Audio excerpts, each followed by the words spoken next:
He also said when it comes to family offices that they really don't have a lot of purview over them, which is so interesting, Matt, because, just weeks ago, we had Morgan Stanley CEO James Gorman saying that that was an area that certainly needs more transparency, especially after this Archegos blow-up that we had.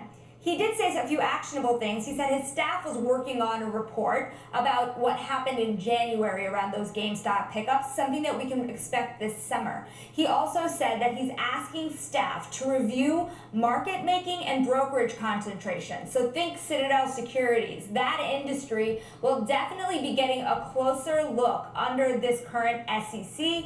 And you can be sure that when we hear from Gary Gensler, there were very explicit concerns around payment for order flow and the relationships that the brokerages have with their wholesalers.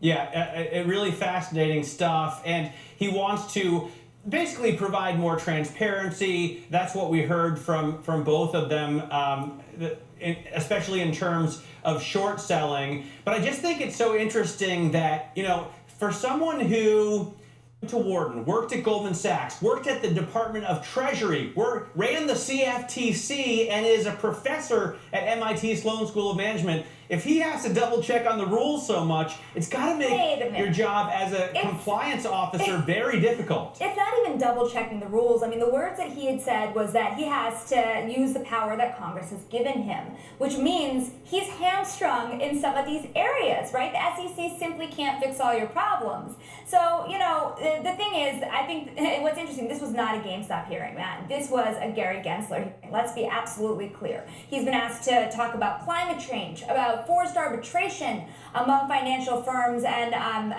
companies at large. Those are well beyond what happened in January, and you're hearing a push about social media, the way that the SEC can start to get into big technology. He's not going to be able to do that alone, but we've known that financial regulators have not, for many years, been able to get their acts together when it comes to collaboration. So let's see if, Washington on this front can put things aside and work together when it comes to reforms that the industry is actually looking for. One quick note, Matt, is that, Citadel Securities actually put out a white paper on Monday on this with proposals for the SEC, one of them being more disclosure around PFOF. I feel like Wall Street working together is probably, you have a better chance of that than Washington working together. But I admire the optimism. I do think also that he did an incredibly good job of dealing with the questions. Often people in Congress don't know exactly what they're talking about, and it can be, I'm sure, very frustrating for an expert in these areas.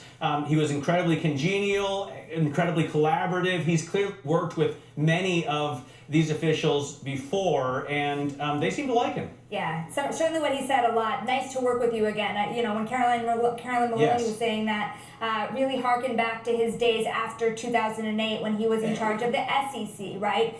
Very meaningful changes there. When it comes to the industry, we're talking about Washington collaboration. Wall Street is certainly looking for better collaboration when it comes to these new rule sets, and it certainly looks like there will be new rule sets. I've got to say, the SEC moves slowly, Matt, usually. And for him to already say by this summer, you'll hear from us more, is a sea change.